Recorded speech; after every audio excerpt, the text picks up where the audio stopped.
Hemos estado estudiando la visión de Casa 242. Queremos ser una comunidad de seguidores de Jesús, sinceros, llenos del Espíritu Santo, que persiguen la misión de Dios. Y hoy llegamos a esa cuarta etapa de la ruedita. Hoy vamos a empezar a hablar sobre qué significa ser llenos del Espíritu Santo. Y principalmente sobre cómo el Espíritu Santo viene a adoptarnos y hacernos hijos de Dios. Como para todos aquellos de nosotros que ponemos nuestra fe en Cristo, Dios derrama su Espíritu sobre nuestra vida y nos declara sus hijos. Son verdades que hemos escuchado o que hemos leído muchas veces, pero que yo creo que no hemos terminado de entender o asombrarnos sobre cómo esto es un milagro, cómo es un milagro que la presencia de Dios pueda habitar en medio de nosotros, seres humanos. Y en relación a milagros, quiero contarles algo que mi esposa y yo hemos estado experimentando, que nos ha llevado a pensar muchísimas cosas. Quiero abrirles mi corazón. Mi esposa y yo llevamos 9 meses intentando de quedar embarazados y como el tiempo pasaba la paciencia no es uno de mis fuertes, nos fuimos a revisar al doctor. Primero ella, como a principio de año, y todo estaba bien. Y yo me fui a revisar el viernes pasado y yo no estaba para nada bien. Resulta que, en resumen, mi conteo de espermatozoides estaba súper bajo. De hecho, cuando fui a entregar la muestra al laboratorio, como a la hora me llamaron de la VIN, y me dijeron que si me había hecho la prueba por vasectomía. Para que se den una idea de lo bajo que es. No sé si alguien no sabe qué es una vasectomía, puede preguntar al de la par. Y entonces yo dije, pucha, sí, estoy fregado. La doctora me dijo el viernes pasado que me tenían que operar, que la operación no garantizaba nada, pero que sin la operación prácticamente era un milagro que ocurriera, que mi esposa y yo pudiéramos quedar embarazados. Y en medio de todo esto, Dios nos ha enseñado muchísimo. Y algo de lo que nos ha enseñado es que literalmente si Dios no interviene es imposible. Y esto ocurre para parejas como mi esposa y yo, o ocurre para otras parejas que, como dicen los ticos, ¿verdad?, a veces ni se ven y ya están embarazados. Lo que pasa es que cuando algo es muy obvio, perdemos de vista lo sobrenatural que hay detrás de lo obvio. Como cuando usted y yo abrimos la refri en nuestra casa y hay comida. Puede ser común, puede ser obvio, pero es totalmente sobrenatural. Entonces mi esposa y yo, en medio de estos 9 meses de estar intentando y estar esperando, llegamos a la conclusión de que literalmente si Dios no intervenía, iba a ser imposible. Ella y yo podíamos hacer lo que estaba en nuestra mano, a nuestro alcance, pero si Dios no decidía crear una vida ahí, no iba a suceder. Y me empecé a sorprender sobre el milagro de la vida, cómo Dios crea algo donde no hay, de la nada. Y me acuerdo que una vez estábamos en el comedor de nuestra casa y hay un balcón y al lado del balcón hay un lote baldío y vivimos en un segundo piso y como que está un poquito alto, entonces se ven las montañas, se ven los cielos. Y yo le dije a mi esposa que estaba entendiendo que lo que Dios me estaba enseñando es que ella y yo tuviéramos o llegáramos a tener un bebé era igual de sobrenatural como que en el lote de la par de un pronto a otro se levantara un volcán. Solo Él podía hacer eso. Y mi plan era contarles eso hoy, no solamente para que oraran por nosotros, sino porque tiene relación con lo que vamos a estar estudiando hoy. Sin embargo, Dios se adelantó y el martes nos dimos cuenta que estamos embarazados.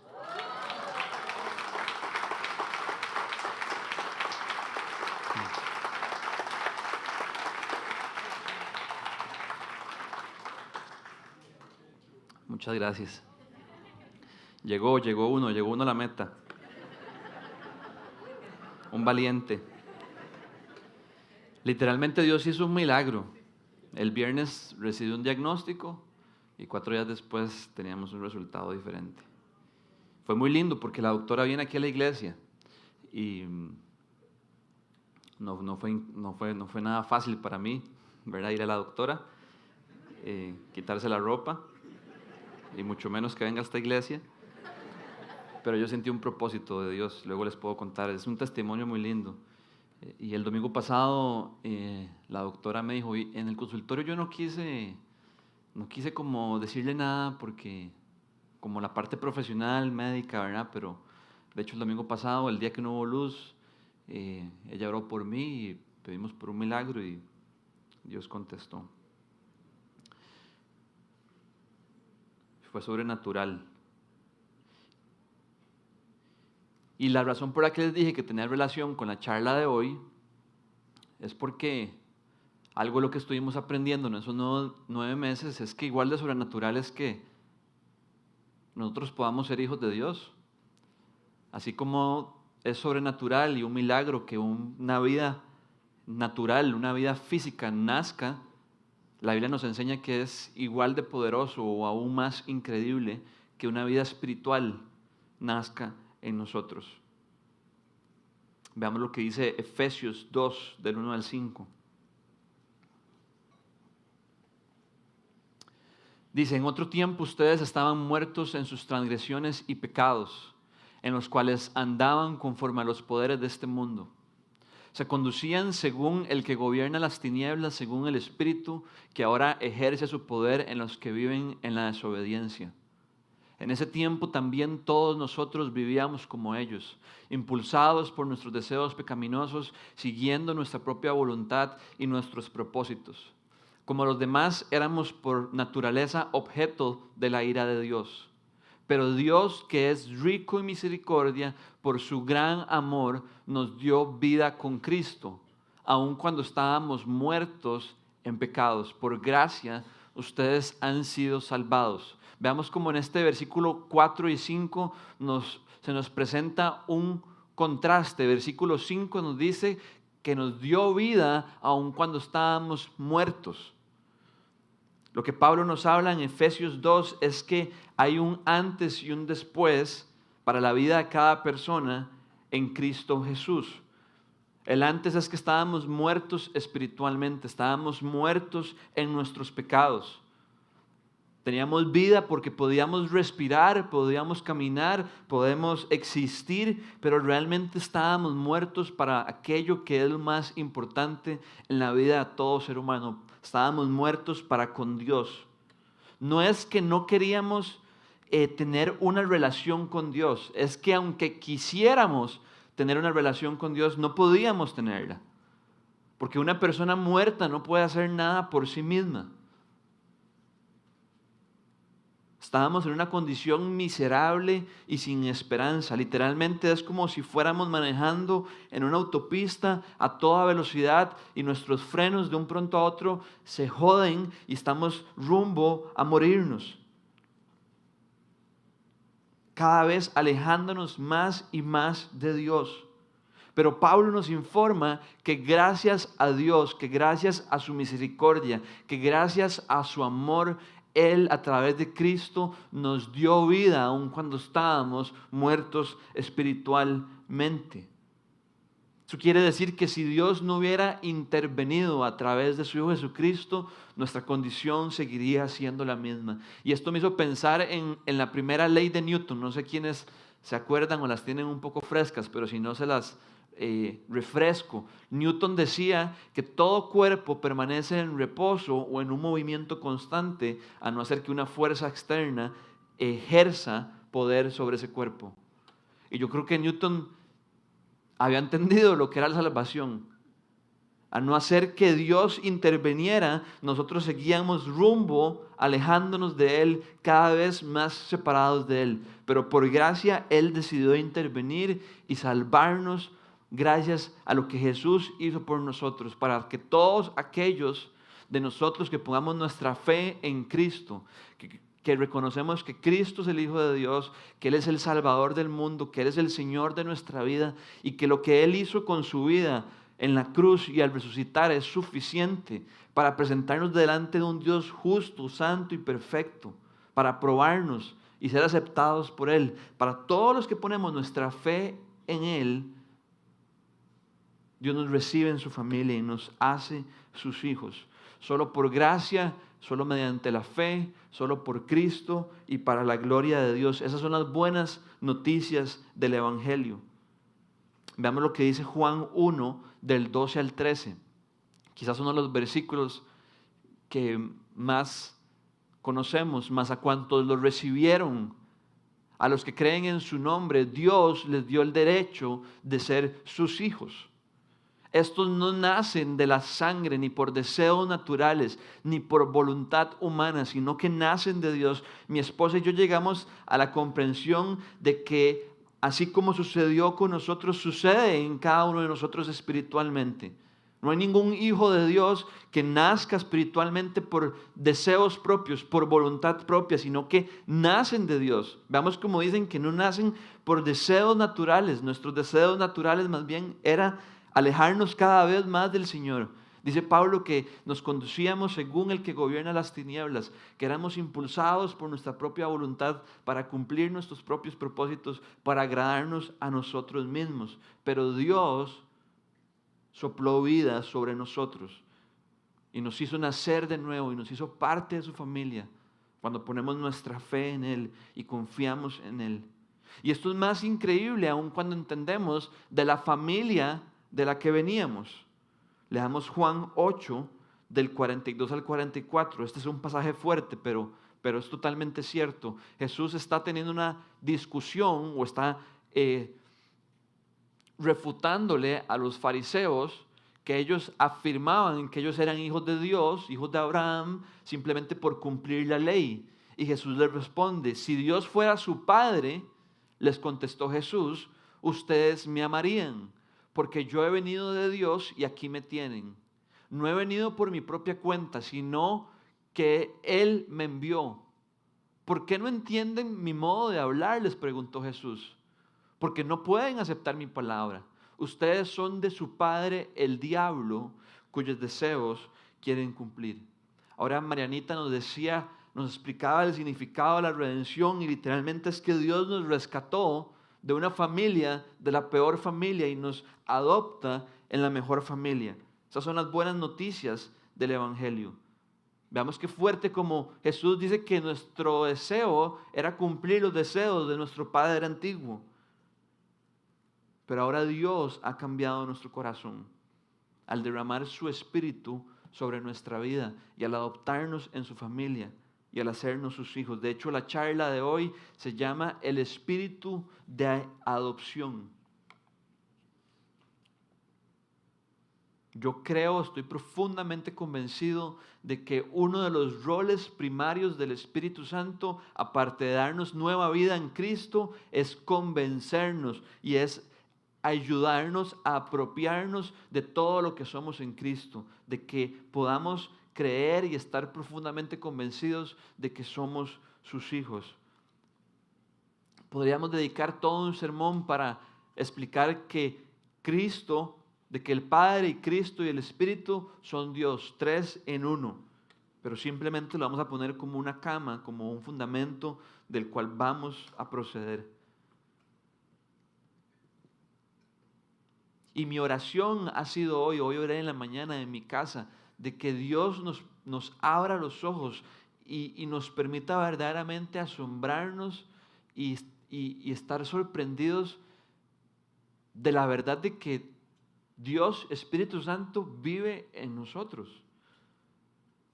Veamos lo que dice Juan 14, 16 al 17. Esto es Jesús la noche antes de ser crucificado. Está con sus discípulos y les dice, yo le pediré al Padre y Él les dará otro consolador para que los acompañe siempre, el Espíritu de verdad, a quien el mundo no puede aceptar porque no lo ve ni lo conoce, pero ustedes sí lo conocen, porque vive con ustedes y estará en ustedes. Podríamos irnos ya para la casa. De las buenas noticias del Evangelio, de que Dios no solo nos perdona y quita el castigo que había sobre nosotros, sino que nos adopta en su familia y una vez que nos hace sus hijos, dice que derrama su espíritu y que su espíritu está con nosotros y vive en nosotros. Hoy estaba haciendo mi lectura en la mañana y le di Éxodo, donde Moisés está en Madián y Dios se le aparece en la zarza, una zarza que ardía pero no se quemaba, algo sobrenatural. Y una voz le habla a Moisés de la zarza, y era el Señor. ¿Se acuerdan qué le dice Dios a Moisés? ¿Alguien se acuerda? Que se quite las sandalias porque está pisando tierra santa. Moisés tenía que quitarse sus zapatos porque estaba ante un Dios santo y perfecto. Y acabamos de leer de que el Espíritu, gracias a lo que Cristo hizo, ahora vive en nosotros y está con nosotros. ¿Ven la diferencia? ¿Ven el contraste? Moisés, quítese las sandalias porque estás en tierra santa. Y ahora nosotros, siendo hijos, pero aún pecadores, Dios se derrama en nosotros y vive en nosotros y está con nosotros. Yo estoy, por lo menos yo, y les voy a ser sinceros, ayer me fui un poco frustrado porque no sé si logré comunicar lo sorprendente que es esto. Y luego me acuerdo que solo Dios lo puede hacer. Pero que Dios, Espíritu, viva en nosotros. Estoy profundamente convencido que conforme nosotros más meditemos en esto y más lo creemos y más nos deleitamos en esta verdad, más nuestra vida estará llena de gozo. El pasaje que vamos a estudiar hoy para profundizar sobre quién es el Espíritu y qué hace el Espíritu en los hijos de Dios es Romanos 8. Entonces, si tienen su Biblia, los invito a ir a Romanos 8. Vamos a estar en el capítulo 8, versículos 14 al 17. Y dice así: porque todos los que son guiados por el Espíritu de Dios son hijos de Dios. Y ustedes no recibieron un espíritu que de nuevo los esclavice al miedo, sino el Espíritu que los adopta como hijos y les permite clamar: Abba, Padre. El Espíritu mismo le asegura a nuestro espíritu que somos hijos de Dios. Y si somos hijos, somos herederos, herederos de Dios y coherederos con Cristo. Pues si ahora sufrimos con Él, también tendremos parte con Él en su gloria. De este pasaje vamos a sacar 4 puntos de lo que el Espíritu hace en nosotros. Y el primero lo encontramos en el versículo 14. Dice: porque todos los que son guiados por el Espíritu de Dios son hijos de Dios. Hay una verdad, y es que los que somos hijos de Dios somos guiados por el Espíritu de Dios. Y esta guía del Espíritu no hace tanta referencia a que el Espíritu nos sopla en el oído para saber qué decisión tomar. Yo creo que sí es parte de lo que el Espíritu hace en la vida de sus hijos, pero no se refiere exactamente a eso cuando habla de que somos guiados por Él. Y nos damos cuenta de esto por el contexto del pasaje de Romanos. De hecho, si notaron, el versículo 14 arranca con la palabra ¿por qué? Entonces, eso nos indica que lo que Pablo está desarrollando aquí tiene cola, tiene fundamento en lo que está escribiendo antes. Entonces le damos más bien, ahora sí, del 12 al 14.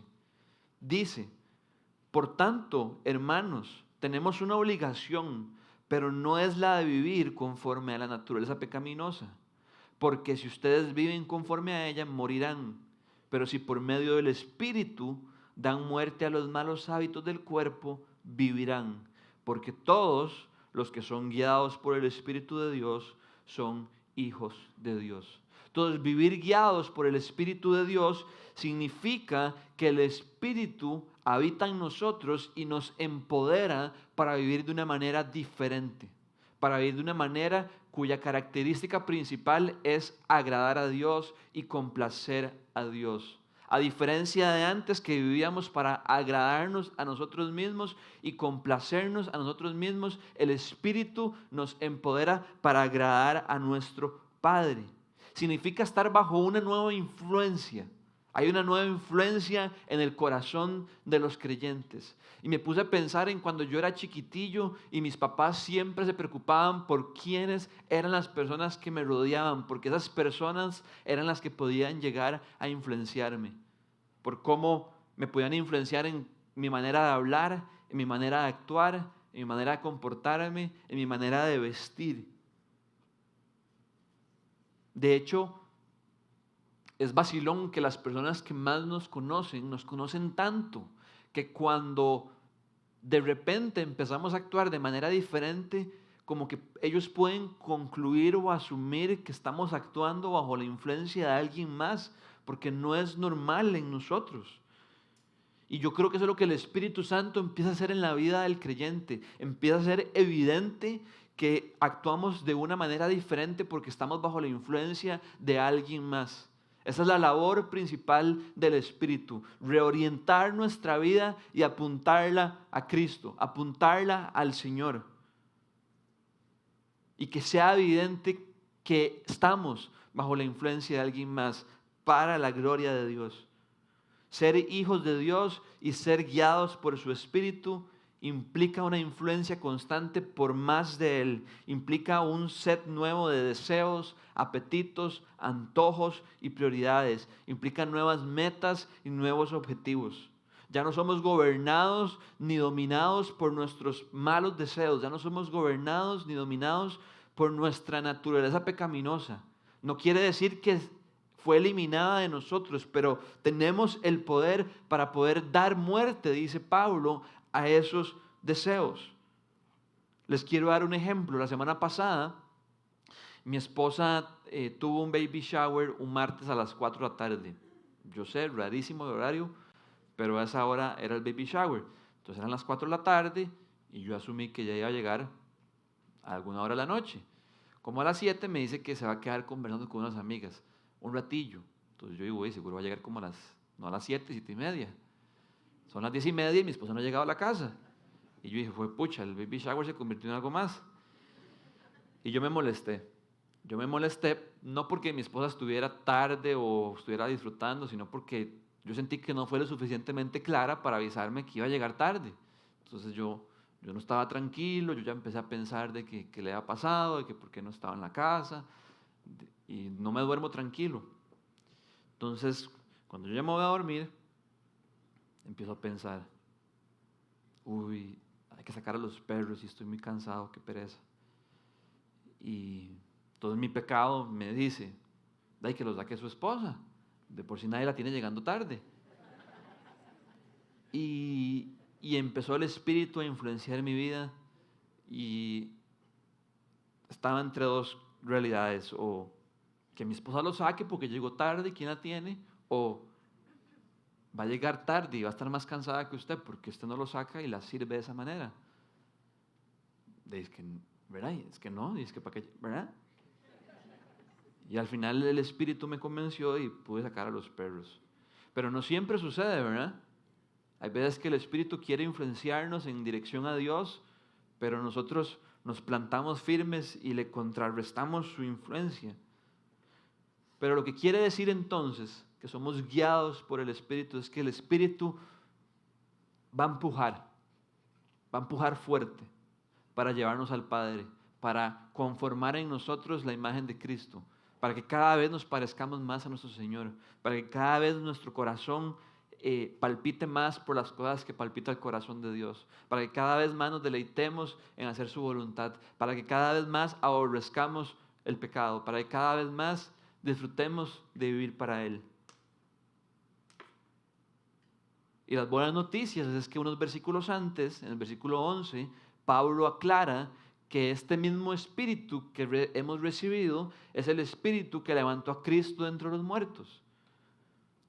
Y quiero animar a cualquiera de ustedes que cuando usted escucha esto dice, bueno, eso no aplica para mí porque yo estoy pegadísimo en una lucha. Esto aplica para usted. El Espíritu va a empujar, el Espíritu lo va a empoderar, el Espíritu lo va a fortalecer. Porque el mismo Espíritu que venció a la muerte y que levantó a Cristo entre los muertos y lo resucitó, es el Espíritu que vive en nosotros y está con nosotros. Entonces, si a alguno le cuesta trabajo creer eso, aférrese a esta verdad y ore al Padre para que el Espíritu haga su obra en su vida. Entonces, lo primero es que el Espíritu de Dios nos guía. Lo segundo, versículo 15, dice lo siguiente: y ustedes no recibieron un espíritu que de nuevo los esclavice al miedo, sino el Espíritu que los adopta como hijos y les permite clamar Abba, Padre. Esto es muy profundo y poderoso a la vez. Lo que quiere decirnos es que el Espíritu viene a darnos una nueva relación para con Dios. Viene a darnos una nueva identidad. Dios se convierte ahora en nuestro Padre y nosotros somos sus hijos. Una relación donde ya el éxito no depende de nuestro desempeño, sino de la identidad que hemos recibido. Y precisamente por eso es que nos libera del miedo a la esclavitud. Y tenemos que preguntarnos, ¿miedo a qué o miedo a quién? Y en el contexto de Romanos es miedo a no poder cumplir la ley de Dios, a no tener lo suficiente para poder agradar a Dios. Antes de Cristo, la única manera de estar en buenos términos con Dios era mediante el cumplimiento de la ley. Y no el cumplimiento más o menos de la ley, ni no el cumplimiento excelente de la ley, sino el cumplimiento perfecto de la ley, porque el dador de la ley era perfecto y es perfecto. Todos estábamos en problemas y por eso es que Pablo dice que estábamos esclavizados al miedo, porque no teníamos lo suficiente para poder estar en buenos términos con el Señor. ¿Cómo se sentiría usted si su relación más importante en la vida, su relación con Dios, dependiera total y absolutamente de nosotros mismos? Estaríamos aterrados y constantemente agobiados porque tendríamos una gran carga en nuestros hombros. Y yo creo que por eso es que nos sentimos tan nerviosos y ansiosos cuando alguien nos va a evaluar o nos va a examinar. Porque sabemos que podemos fallar, sabemos que puede encontrar algo que no está bien. Por eso es que nos ponemos nerviosos o ansiosos cuando vamos al doctor, o cuando tenemos que hacer un examen, o cuando tenemos que ir a hacer una entrevista de trabajo, o cuando tenemos una competición deportiva. Porque sabemos que nos van a medir. Y es muy probable que no demos la talla. Y nos ponemos nerviosos y ansiosos. Algunos nos ponemos a temblar en las manos o el pie. O otros se nos afloja el estómago. O otros empezamos a sudar. Porque estamos nerviosos. Tenemos miedo. Y nuestro cuerpo reacciona de esa manera. Y Pablo viene a decirnos que el Espíritu que nos adopta nos viene a liberar de esa esclavitud, de esa ansiedad, de esos nervios. De que depende de mí para que Dios me ame y me apruebe, de que depende de mí para que Dios me acepte, de que depende de mí para que Dios esté orgulloso de mí, que depende de mí para que Dios se complazca sobre mi vida, que depende de mí para que Dios sonría sobre mi vida. Y Dios viene a liberarnos de eso y a decirnos que el Espíritu más bien nos adopta como sus hijos, y porque somos hijos recibimos una nueva identidad y todo eso ya es real para nuestra vida. El favor del Padre, la aceptación del Padre, la aprobación del Padre, el orgullo del Padre, la complacencia del Padre. Y esto toca las fibras más profundas de nuestro corazón, porque constantemente nos sacamos el látigo y nos empezamos a latigar un ratico, ¿verdad? Y nos gusta y sentimos que tenemos que hacer eso para que el Padre nos acepte. Nos cuesta mucho trabajo creer que el Padre nos ama únicamente por nuestra fe en Cristo.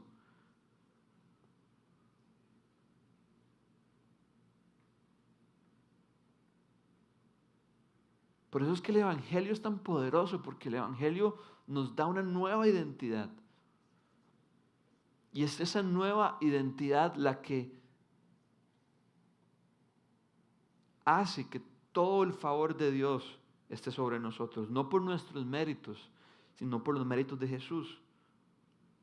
Es esta nueva identidad la que nos garantiza siempre un espacio en la mesa de Dios, la que nos garantiza que siempre podemos llamarlo Padre. Es una relación totalmente nueva.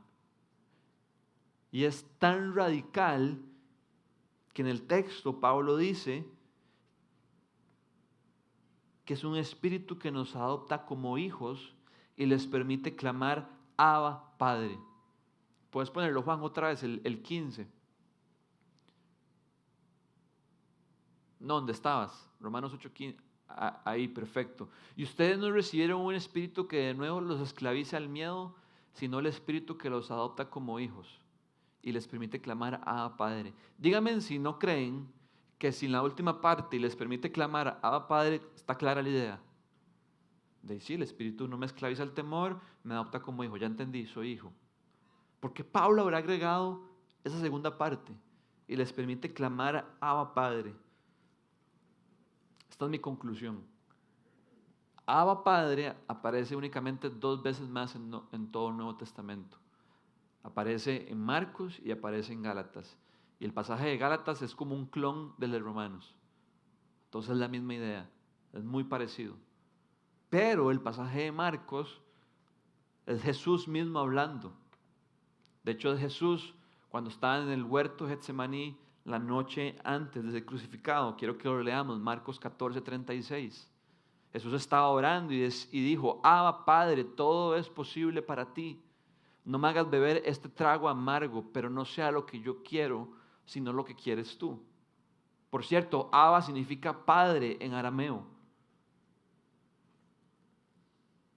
Yo creo que la razón por la que Pablo incluye en Romanos esta segunda idea, ya teniendo claro que éramos hijos adoptados por Dios, era para que quedara aún más claro y fuera aún más fuerte para nosotros que literalmente el Espíritu nos permite llamar a Dios Padre de la misma manera que Jesús lo llamó. Jesús en su hora más oscura oró al Padre y dijo, Abba, Padre. Y Pablo dice en Romanos 8:15 que nosotros ahora, porque hemos sido adoptados, podemos llamarlo de la misma manera. No sé si esto les parece increíble, pero lo que quiere enseñarnos es que una vez que hemos sido adoptados en la familia de Dios, no hay diferencia entre el trato que Dios tiene para con su Hijo Jesucristo y el trato que tiene para con todos sus hijos adoptivos. Es el mismo trato. La pregunta es, ¿lo creemos? Creo yo que el Padre siente el mismo afecto por mí que siente por su Hijo Jesucristo. El mismo afecto, el mismo amor, el mismo gozo, el mismo favor.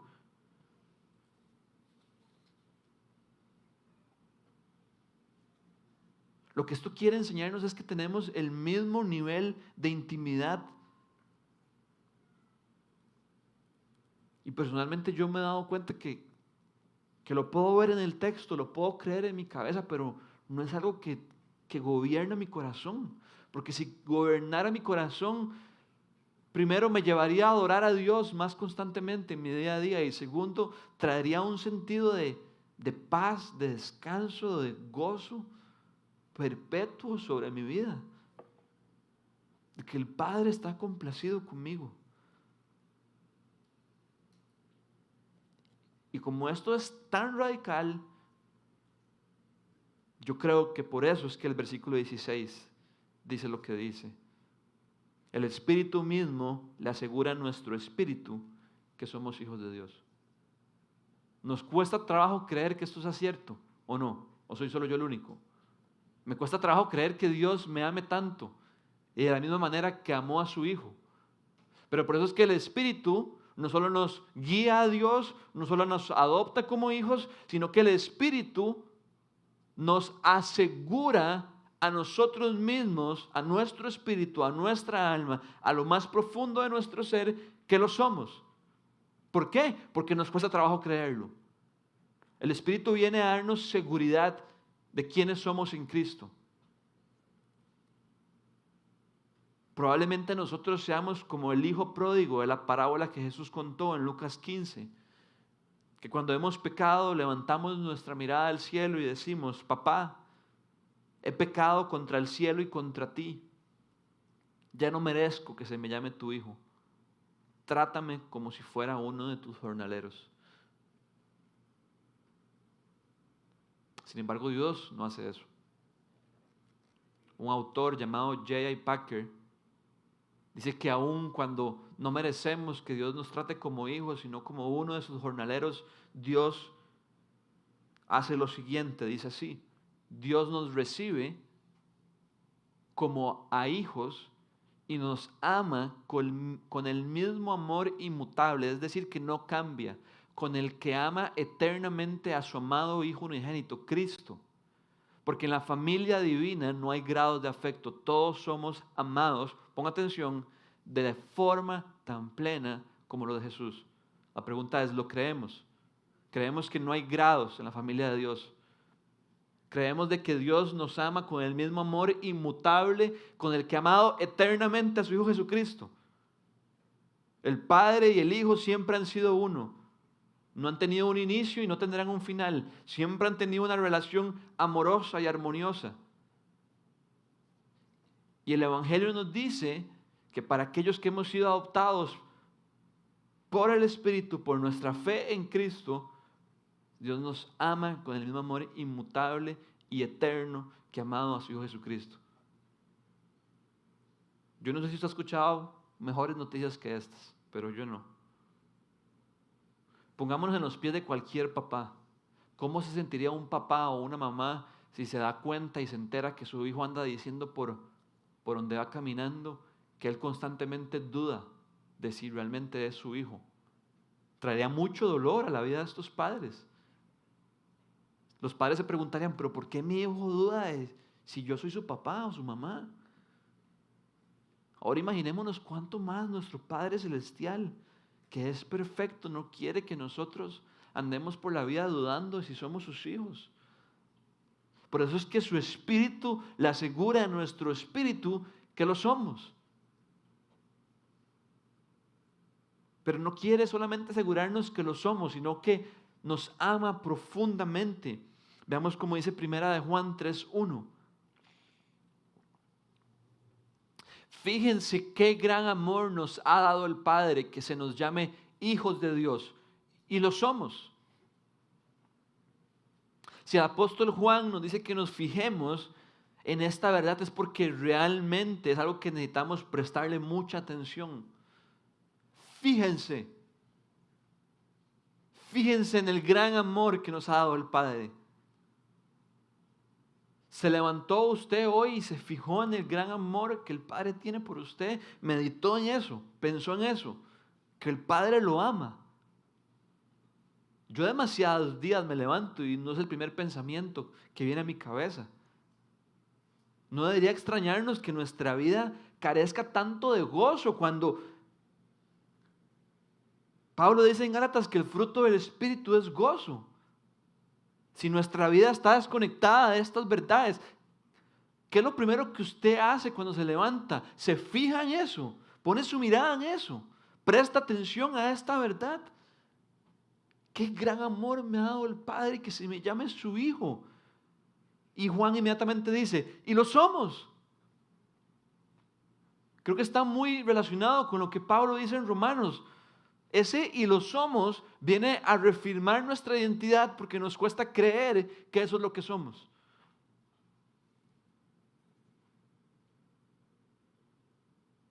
Yo estoy convencido que si hay algo que puede hacer un antes y un después en su vida cristiana,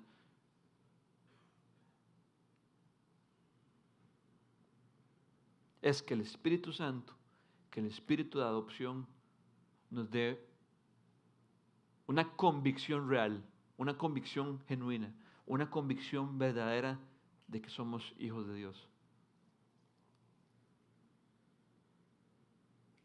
Uno puede vivir la vida cristiana, y no sé si eso está teológicamente del todo correcto, pero lo que quiero decir es que yo creo que podemos vivir la vida cristiana y a veces como no vivir como todas las pantallas.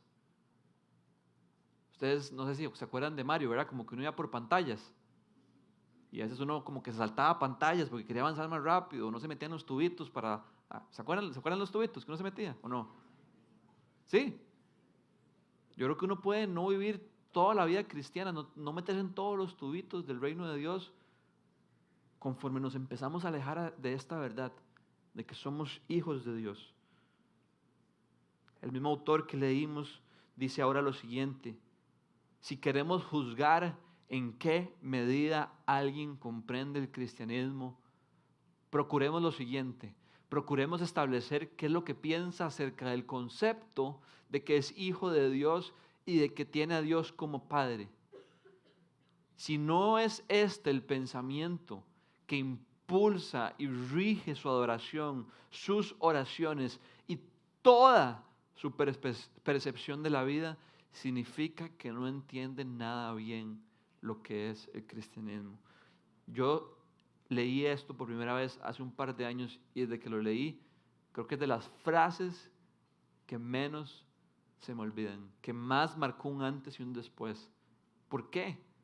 Porque muchas veces la manera en la que evaluamos si alguien verdaderamente es cristiano o no, no es por cuánto esa persona se sepa un hijo de Dios, sino por si esa persona, qué es lo que esa persona cree de la predestinación, qué es lo que esa persona cree sobre el final de los tiempos, cómo será el Génesis, si será literal o si será metafórico, porque una serpiente habla, cómo una serpiente habla. ¿Cuándo va a volver Cristo? Y J. Packer dice, procure evaluar qué es lo que cree del concepto de saber que tiene un Padre en los cielos y de saberse hijo de Dios.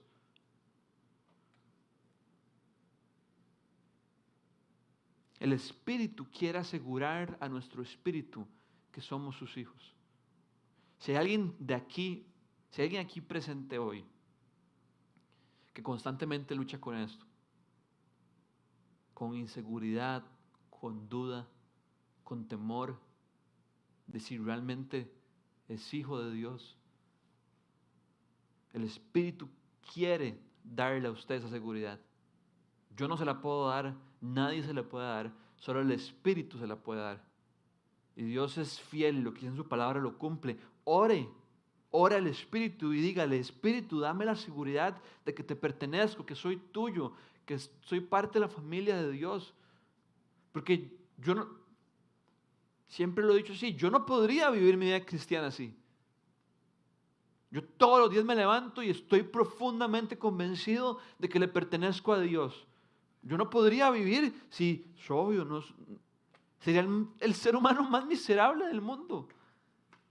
Pero Dios quiere darnos esa certeza.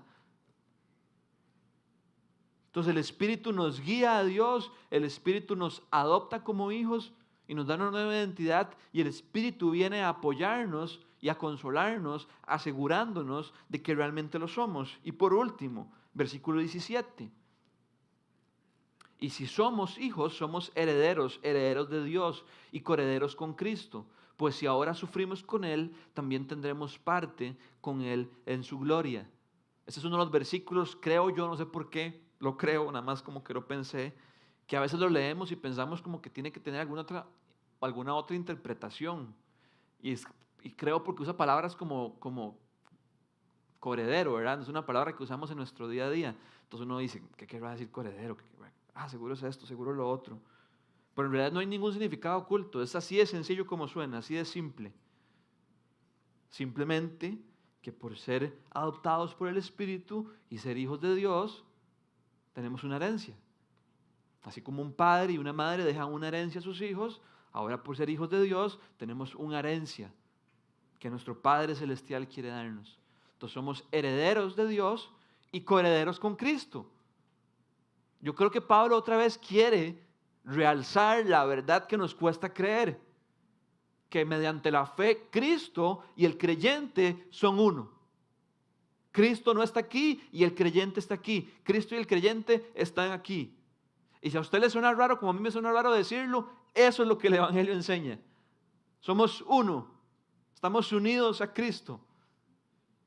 Y constantemente yo creo que lo vemos así. como el hijo mal portado. Pero el padre dice, no, somos coherederos, coherederos. Esto es impresionante. El texto pudo haber dicho nada más, herederos de Dios, pero Pablo quiere enfatizar esta realidad, y coherederos con Cristo. Dígame si eso no nos va a llevar a adorar al Señor y amarlo profundamente, que nos da ese mismo grado de afecto. Yo no sé si ustedes sabían esto, pero en el primer siglo, que es el siglo donde se escribió el Nuevo Testamento, donde la iglesia comenzó después de que Jesús resucitó, la razón principal por la cual ocurrían adopciones era para poder dejarle a un heredero las posesiones de la familia. No era tanto como un tema de queremos ser papás y no podemos tener hijos, sino era un tema de ocupo a alguien con quien dejar todo lo que tengo. Y es por eso que de hecho en el primer siglo las personas que se adoptaban no eran chiquitos, no eran niños, eran ya jóvenes adultos, porque era más fácil evaluar si iba a ser un buen heredero, si iba a administrar bien todo lo que se le iba a dejar. De igual manera, Dios nos adopta para heredarnos todo lo que es de Él.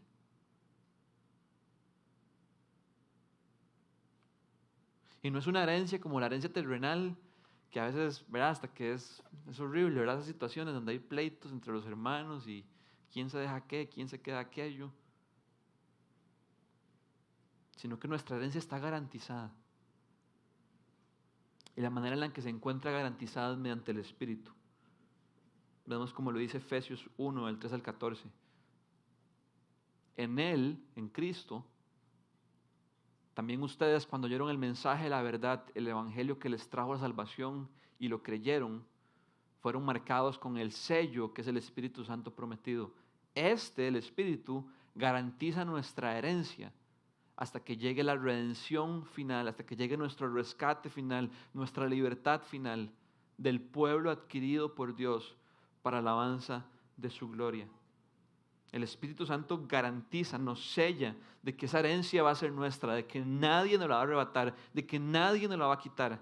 En 1 de Pedro 1:4, el apóstol Pedro dice que esa herencia es inmarchitable, incontaminada e indestructible.